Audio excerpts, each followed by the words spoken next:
Hello, and welcome to the Family Histories Podcast, the show for and about those of us who are sat quietly in libraries, archives, and spare rooms all around the world, tirelessly piecing together our collective social and family history. My name is Andrew Martin, I'm a family historian, and I'll be your host. In this episode, The Nun, we'll hear about a woman who made the ultimate sacrifice to save someone's life, and then we'll be trying to find a passenger who was on his way to Johannesburg in 1947.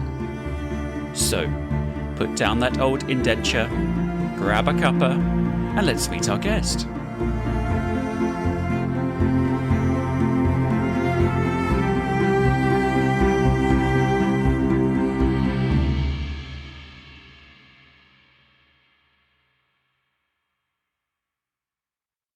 My guest today is a family historian who, like most of us, can be found simultaneously up a family tree whilst also down a research rabbit hole. She has traced her roots around England, taking in East Yorkshire, and like me, she has branches in Lancashire, Norfolk and Somerset. She's also a bit of a photophile. That's someone with a love of old photographs. So before I overexpose you all to this introduction and a flash of boredom sets in your eyes, see what I did there, I really should introduce my guest. It's Helen Brooks. Hello, Helen. Welcome to the Family Histories Podcast. Hi, Andrew. It's really great to be here. Thank you for inviting me. Well, I'm delighted to have you here. Now, as you probably know, we always like to start with the same first question, which is, how did you get interested in researching your family history? Well, it started with a button. Okay. So I was probably about 7 or 8 years old, and I was living with my family in a little village in East Yorkshire, and I was on my way to visit my granny, who lived at the other end of the village. And I was walking along the lane, and I saw something that looked a bit like a coin on the road. Okay. So I bent down to pick it up and prized it out of the mud, and it turned out to be a brass button. Ooh, okay. And on the front, it had what looked like it was very, very worn. It was pretty old. I think it had been in the ground a long time. And it had 3 crowns, one on top of the other. The most exciting bit, though, for me, was that on the other side, the obverse, it had Stephen Simpson of Preston. Now, the reason that was very exciting was because at the time, my name was Helen Simpson. Oh, wow. What a coincidence. And I happen to know that my dad's family came from Preston. Okay. So immediately I thought, I wonder if there's a connection, or it kind of gave me the idea, I suppose, that there were other Simpsons out there and, you know, there could be other people there in my family tree. Yeah. So, but at the time, there wasn't really much that I was able to do about it. I was only 7 or 8 years old, pre-internet, little village. It got put away. My granny actually put it in an old cigar box in some cotton wool and it stayed there for quite a long time. So it was much later when I fished it out again, and having sort of then got more interested in my family history. And I did actually send a little letter and a picture of it to a family history magazine, and somebody suggested that the button might be from Hull Corporation Tramways uniform. Right. And I did some research as well myself and found that Stephen Simpson of Preston had a gold thread works and made uniform buttons and thread and ribbons and things. Oh, very nice. But as far as we've got so far, I haven't found any connection with Stephen Simpson and my family. But that, I think, was really the sort of starting off point. What was your family's kind of response to you suddenly taking this interest in wanting to find out more about them? There were people in the family who were very good at talking about family members, and I did later on, when I was a teenager, I did go on to pick up the interest again and start asking a lot more questions. And it was mainly my great aunt, because she lived quite close by, that I would talk to. And she was full of stories. And the really good bit is I wrote them down, and I still have all the bits of paper that I wrote down when I was a teenager. Oh, wow. Yeah. I'm so envious of you.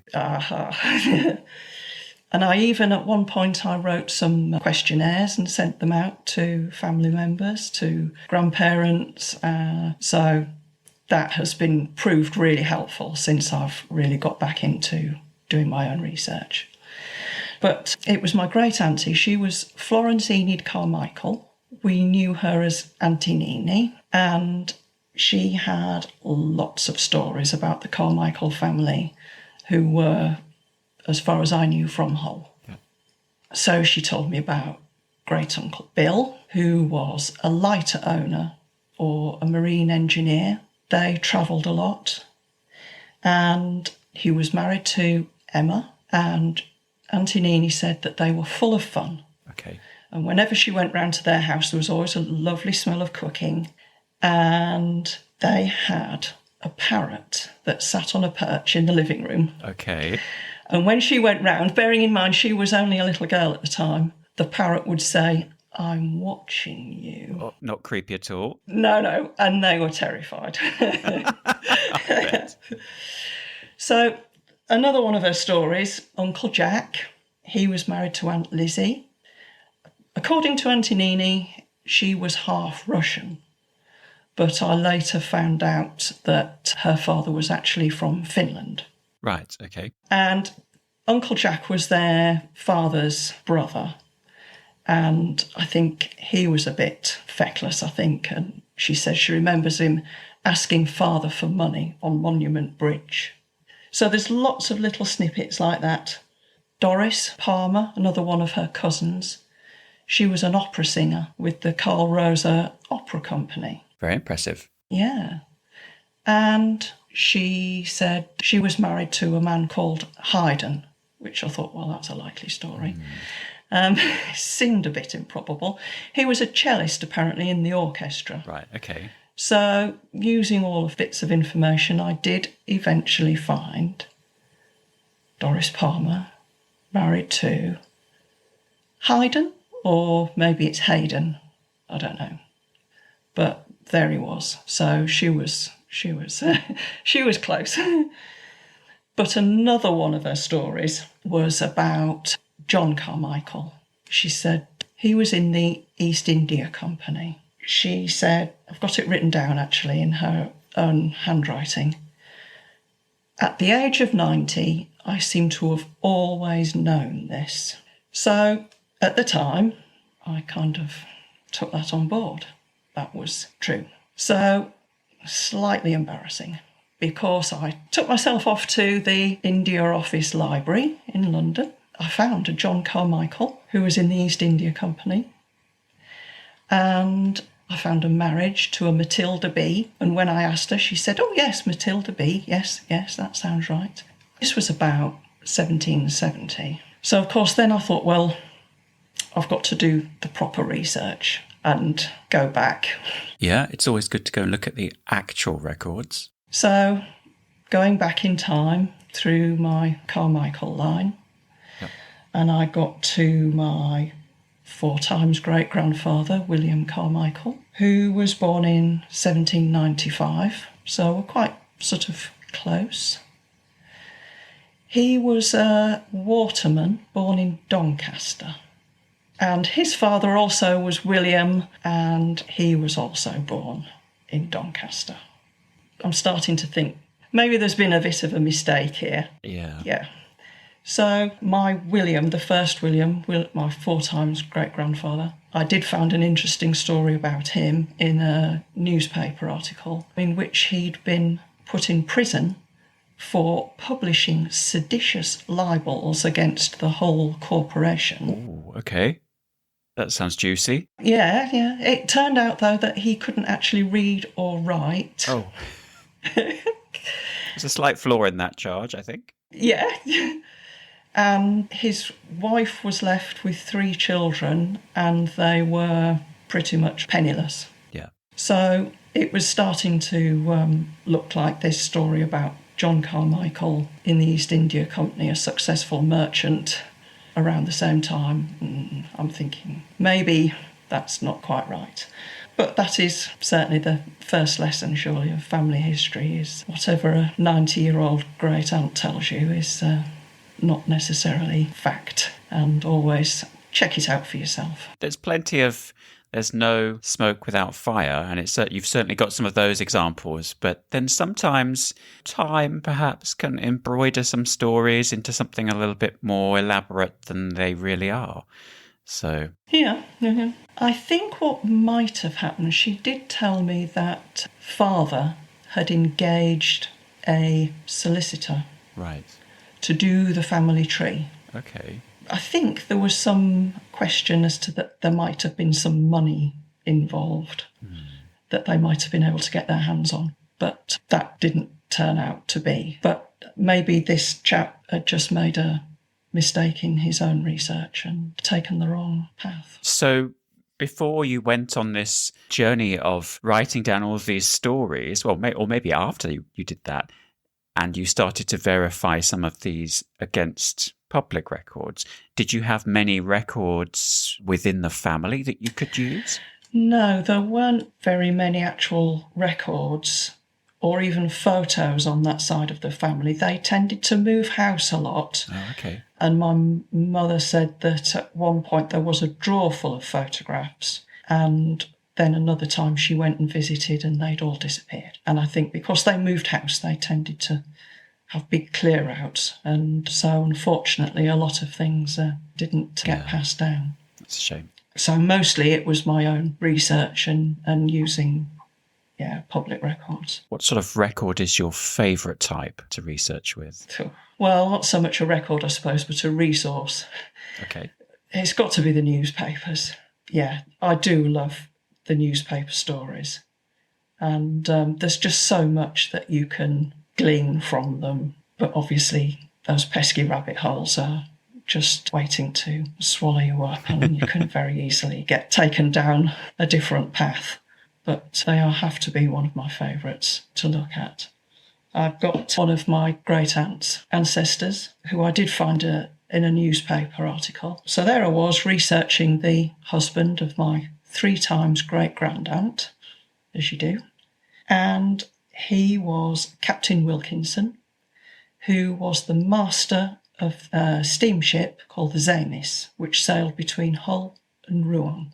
Okay. So after a bit of a search, came upon this newspaper article about him sailing across the English Channel, hearing shouts and seeing something bobbing in the sea. And it turned out to be somebody called Francois Lahoste, who was a French hot air balloonist who had set off in his hot air balloon and come down in the English Channel. And they fished him out, dried him off, gave him some dry clothes, carried on and dropped him off in Le Havre and carried on their way. But there was a later newspaper story, which was Captain Wilkinson being presented with a set of binoculars by the Mayor of Hull on behalf of the French government, thanking him for rescuing their hot air balloonist. Although, unfortunately, the next bit of the story to that was that by the time Captain Wilkinson was receiving his award, Monsieur Lahoste had taken another hot air balloon ride, had come down elsewhere in the sea, and sadly there had been no one to fish him out that time. Oh dear. But you can find all sorts. There I was, researching a 3 times great-grand-aunt, and the next thing I know I'm Googling French hot air balloonists. It's that rabbit hole again. Yeah. Yeah. Have you used DNA in your research at all? I have. Oh, and did anything exciting emerge? It didn't throw up any surprises. Okay. And at the moment, it's still something that I feel like I need to learn a lot more about. Yeah, fair enough. I've come up with quite a good few matches, and there was a few people that I did know about that are sort of closer family, but some of them are people with no linked tree or no public tree, or... Yeah, that makes it a bit of a puzzle. I'm sort of finding it a bit hard to work out how to go about really making the best use of, what I've got there. So, but that's something to learn a bit more about at a future date. Where do you think or hope, perhaps, that the family history industry might go next? What do you think it should, maybe, or will focus on next? Well, I mean, DNA is the big thing, I suppose, but also I think AI is something that's very up and coming. Again, it's not something I personally know a great lot about. Yeah, I don't think I do either, but there are a lot of very excited conversations going on. We are going to be having a talk about that at my local family history group. So, well, there you go then. Hopefully, in a couple of weeks' time, I might know a bit more about it. Well, you'll be able to tell me then. Yeah, I think there's a lot online, the social media side of things, and certainly making contact with other family historians through all of those. Now, actually, speaking of social media, I spotted a few months ago on your Blue Sky account that you'd shared a picture of loads of old photographs spread out over a table, and you said you were going to sort through them. Did you? Well, yes. Okay. Yes, I have sorted them. They were from my husband's side of the family. Right, okay. That I have had quite a good sort out, and I have been putting them all into the archive sleeves for photographs. Yes, yeah, nice, yeah. So that has been quite a big job. Unfortunately, quite a lot of the photographs don't have anything written on the back. Oh. No, I know. But that has been quite a big job. And there are still more to do, but I am making good progress with that. You are not alone. I feel your pain. Yes, oh yes.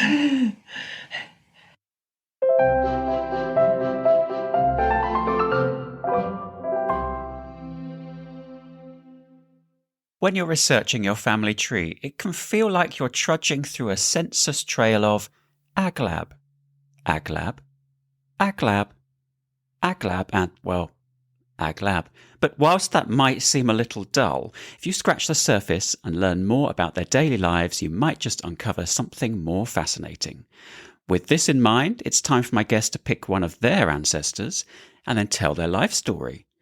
Okay, Helen, who are you going to introduce us to? I'm going to tell you about another great aunt. This time on my father's side. Okay. Her name was Gertrude Lester. She was born on the 30th of April, 1894, in Clitheroe in Lancashire. Her father was John Lester and her mother was Mary Ellen Ormerod.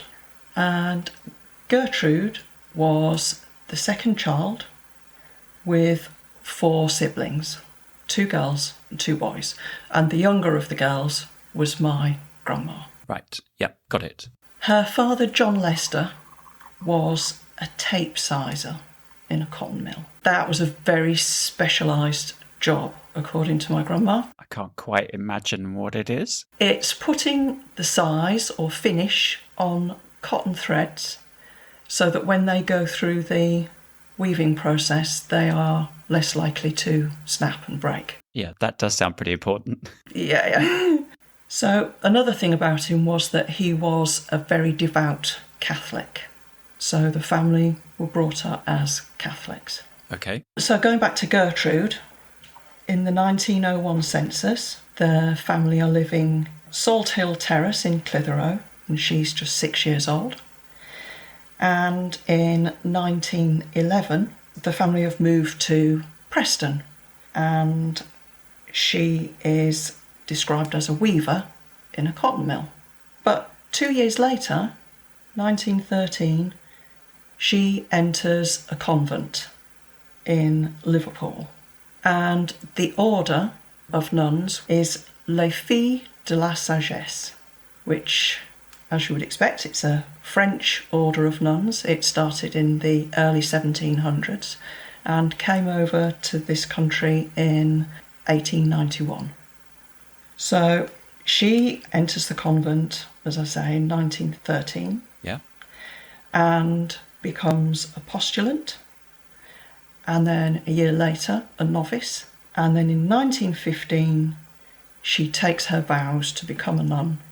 And her name becomes Sister Helene du St. Sacrament. Oh, yeah, that's very different from Gertrude Lester. A few years later, in the 1921 census, she is in North Jesmond House in Newcastle upon Tyne, which was a convent school for girls in Newcastle, and she was working as a teacher. Yeah, makes sense. 8 years later, she is sent to Limbe Convent. That is in what was then Nyasaland, now Malawi.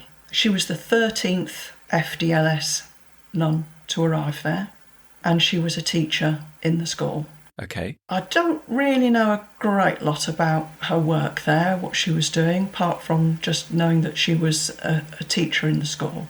She did have an older sister, Monica, who had become a nun the year before Gertrude. Confusingly, she became Sister Gertrude. Well, I think that counts as sibling rivalry. Yeah. So, but very sadly, whilst Sister Helene was in Nyasaland, her sister died in 1935 from a brain tumour. Oh.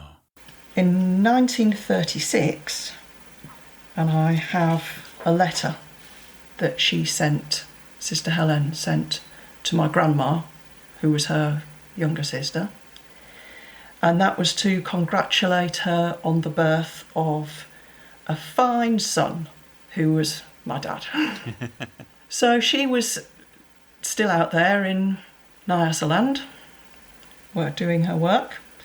Another 10 years went by, during which time the Second World War had broken out, and so it was impossible for her to be able to travel and to come home to England to see her family.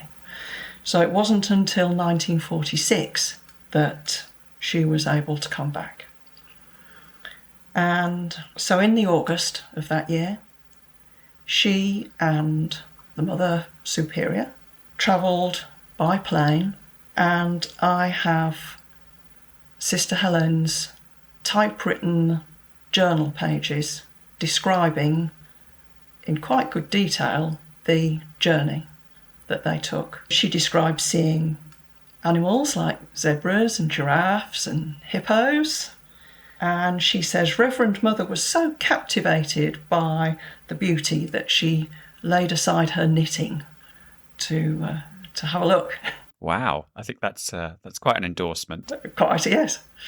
Then it describes some of the stops that they took. So we stopped in Khartoum, flew over the Aswan Dam. They stopped in Luxor for lemonade. Nice, as you do, yeah. As you do. And in Cairo for lunch. They flew over El Alamein, where they could see the burnt-out remains of tanks and guns that were left over from the war. And there were a number of stops here and there due to problems with the engine and problems with radio equipment and so on. But the journey continued. They flew over Sardinia and Corsica and on to France, where they saw the Eiffel Tower. And eventually, I think they flew to an aerodrome close to Paris. And then the other nun, who was French, went on to the mother house of the Filles de la Sagesse order, which was in Saint Laurent in France. Yeah, okay. And Sister Helene continued her journey to England. How long had this journey taken by this point? About 2 weeks. Yeah, I guess that's pretty good going with all those stops. So she makes it back to England and gets to see her family. She's there for a few months. My dad recalls seeing her. He must have been 9 or 10 years old and remembers this nun figure in her clothing and the crucifix around her neck. And Yeah. I mean, that's quite a lasting impression on a small child. It was, yeah. It seemed to have made an impression on him. When it came to be time to go back to Nyasaland, the plan had been to return by boat. And the Mother Superior and another younger French nun came over from France, and Sister Helen met them at the convent in Golders Green in London, where they were trying to make arrangements to all travel together by boat. Unfortunately, it turned out there was no places, and there weren't going to be any for several months. They weren't going to be able to travel by boat. But they were missed in Nyasaland, and the bishop agreed to pay for them to fly back. Ooh, okay. So we are now in January 1947. The nuns are at Golders Green, and they are going to make their way to Croydon Aerodrome for the flight back to South Africa. So 1947 was the year of the big snow. Ah, yes, of course. It was one of the coldest winters on record. Yep. The snow had started on the 23rd of January, and they were due to fly on the 25th. So they made their way to Croydon with a couple of nuns from Golders Green, although they said, look, don't wait to wave us off, it's too cold, go back. So there was a little bit of snow. It was -3 degrees, and the aeroplane that they were to fly in, it was a Dakota Douglas C-47. It had been flown from the United States 2 days beforehand, and the night before, work had been carried out on the plane to remove the temporary fuel tanks from inside the fuselage and for the seats to be put in for the passengers.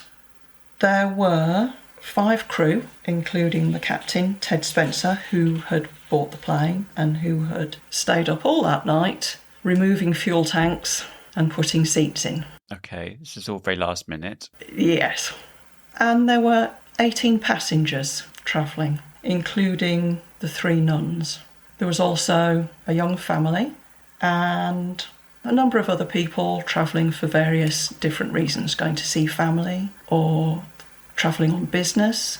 Yeah, okay. But, yeah, there they all were. At 10 a.m, having all arrived at the aerodrome, they all had to be weighed, and their luggage had to be weighed, and they were boarding the aeroplane. And the newspaper photographs show smiling, waving people boarding the aeroplane. Yeah. It began to taxi down the runway at 11:40 a.m, and then disaster. So an eyewitness said it reached a height of 15 feet, faltered, then landed again squarely on its undercarriage. It appeared to heel over, its left wing hitting the ground, and then skidded into the Czech aircraft parked on the left of the runway. Both aeroplanes burst into flames. Oh, so that's horrific. Yeah. 12 people died. That was 11 passengers and the captain.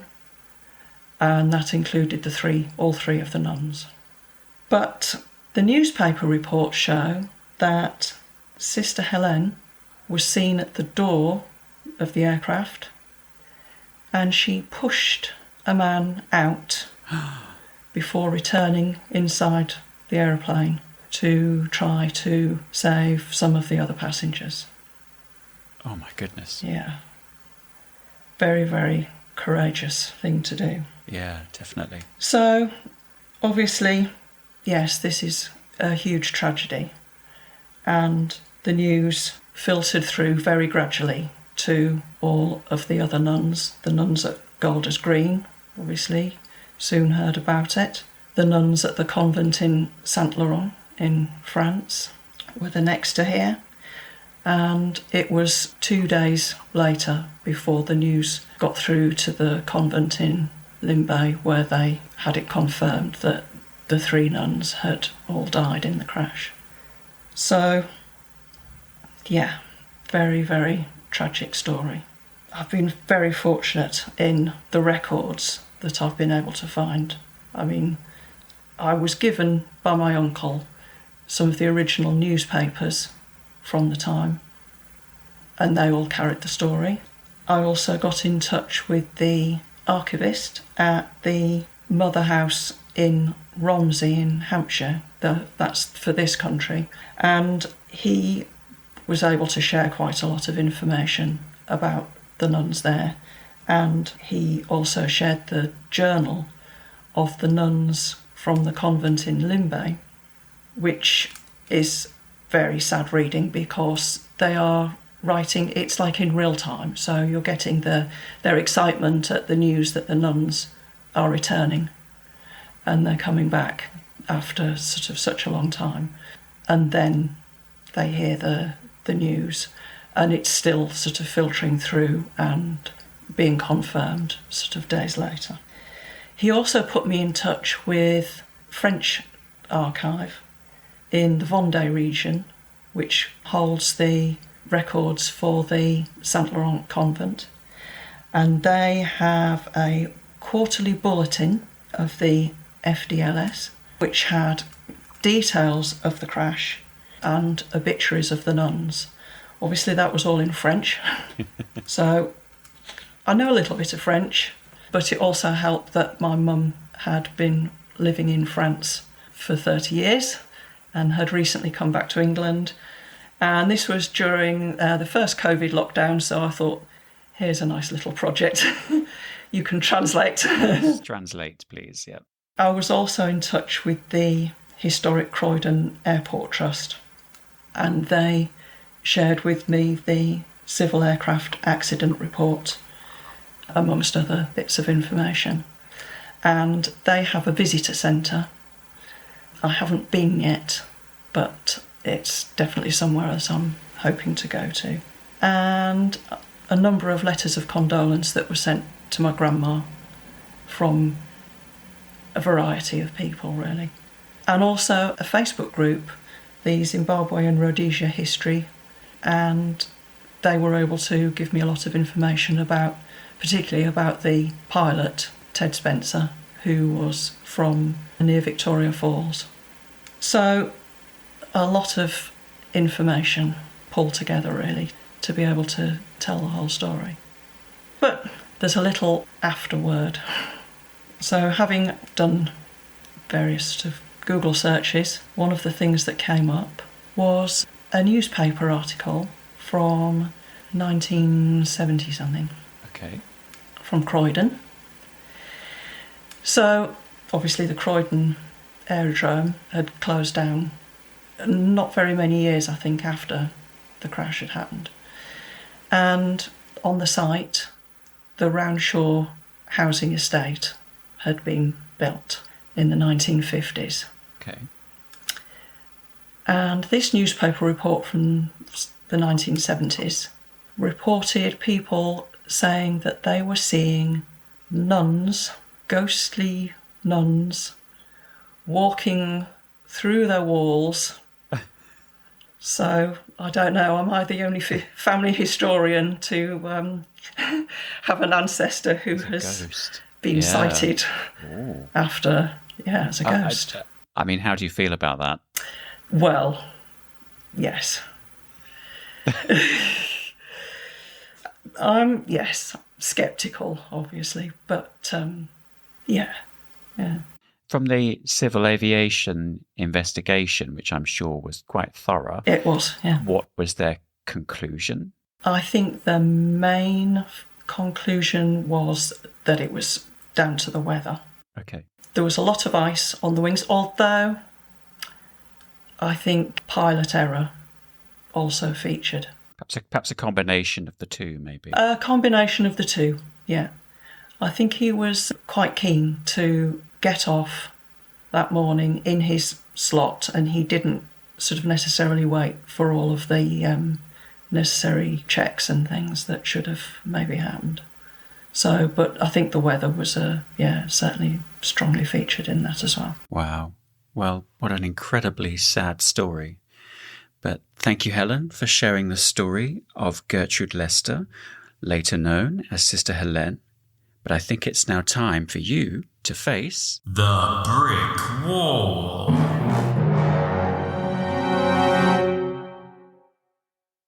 brick walls. Ugh, they are so irritating. And yet, without that puzzle between you and your ancestors, do you really think that genealogy would be so addictive? Yes, it's now time for my guest to tell us about one of their brick walls, in a hope that one of you, dear listeners, can help with a research clue or idea. So, Helen, how can we be of help? Right, Andrew. My brick wall is not an ancestor. Okay. But they are very closely connected to a family member. In fact, to Gertrude Lester. Oh, okay. So, I've just told you the story of the plane crash and how Gertrude, Sister Helen, was seen pushing a man out of the plane to save his life. Yeah. Now, in the newspapers that I have, all of the passengers are listed, their names, quite a lot of ages, and often details about their address where they were living. And my lockdown project, in addition to finding out about Sister Helene, was finding out about all these other people. Ah. Who they were, why they were travelling. And I found quite a lot about everybody on that plane, all apart from one person. Okay. And that was the one person, probably the most important, as far as I'm concerned, the man that Sister Helene pushed from the aeroplane. His name was George Wright, whereas nearly everybody else from the newspapers that I've been able to see have an age or some quite specific details. He has proved really, really tricky to find out any more about. Oh, that's really annoying. Have you managed to find anything apart from his name that is a tangible clue? So what I do have is that, according to the newspapers, he was of London and Stirling. Right, that's quite a stretch already, yeah. Yeah. There is an address, The Grove, North Cray, Sidcup, but I think that was where he was just staying prior to the flight. Right, okay, yeah. Another one says he was a Scots ex-serviceman, recently demobbed and on his way to Johannesburg in search of a job. Okay. He's interviewed in a number of the papers. He said, just as I got to the door of the plane, a piece of blazing wood hit me on the back of the head. The nun turned quickly and pushed me through the door. That fraction of a second in which she refused my help is what saved my life. He goes on to say, in spite of what happened, I am leaving my name on the list for the next seat on a plane for South Africa. Oh, wow. So he's very likely headed out to South Africa soon after. But I know absolutely nothing else about him, and I would just love to know, really, because it's just that final piece of the story. But a big piece. A big piece, yeah. Yeah. Where he came from, family, whether he settled there, whether he came back to England. So many questions, but just not been able to answer. So remind us, what was the date of the flight? The date of the flight was the 25th of January, 1947. And he was off to go to a job. Or to search for. Mm-hmm. So we know that he is perhaps roughly kind of 18 plus, let's say that. Yeah. And I know that's a big age group. I was putting him sort of mid-20s because he'd been recently demobbed. He's served during the war. Yeah. But even putting in sort of quite widespread dates and things, there are a lot of George Wrights. Yeah, that's not a very unique name No, in England, for no. sure. And I'm guessing there isn't, but is there a photograph of him? No, none of the newspapers carried a photograph. He might have been in the group photograph of the passengers boarding the plane, but I've got no way of knowing which. No, because unless you know what all the other passengers look like and you can identify them, you can't deduce him from them. No. That's frustrating. Oh, okay. So I did find a passenger list from July 1951, so 4 years later, and it was a boat arriving in London from Mozambique. Yeah. And there is a George Wright, age 30, who was a stores manager from Nyasaland. He was travelling with his wife and daughter and travelling to Dunoon in Scotland. So there's sort of tantalising hints, but nothing conclusive. The potential for just coincidence here is very wide. Yes. Apart from that, I've got nothing else. So if anybody knows what happened to George, then I would dearly love to know. Well, what's the best way for people to contact you if they think they have a research clue or idea? Well, I'm on Blue Sky, hbrooks.bsky.social. Okay. So I can be contacted there. And of course, listeners can head over to familyhistoriespodcast.com, where they can read this episode's show notes and send us a message, or they can just email us at hello@familyhistoriespodcast.com, and we'll pass the message along to Helen. And I really hope we solve this one, because this is such a key, crucial part of your family's history, even though this person is not related. It would be lovely to be able to solve this. It really would. So I'm really hopeful that there's someone out there that can help, and my fingers are tightly crossed. But in the meantime, it's just possible that I could help you with this, but you'll need to follow me through to the garage. Okay. Here we are, one secret time machine. It's a what? As I said, it's my secret time machine. Oh, and who is this? Sándor Petőfi. He's a 200-year-old Hungarian poet and revolutionary, and surprisingly good with electronics. What's he doing here? Now there's a question, and to be honest, I don't really know how exactly it happened. It's sort of a collision in time, and suddenly there he was.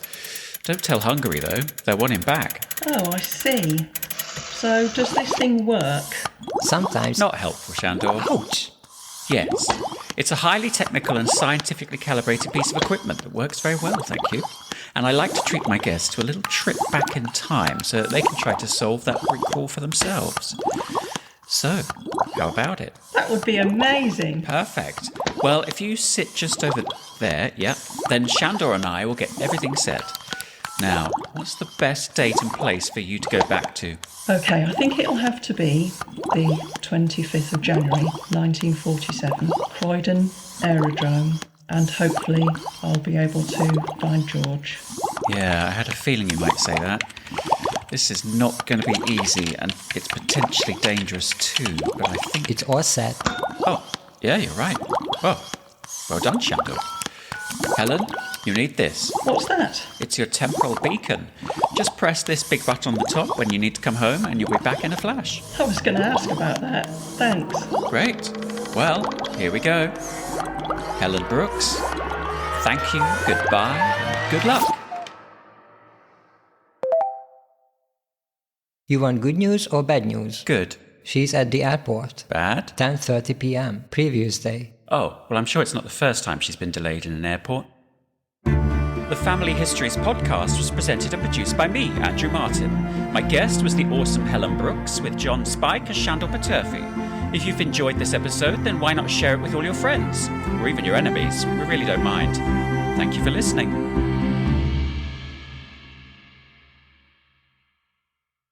Approximately no family historians were harmed in the making of this podcast.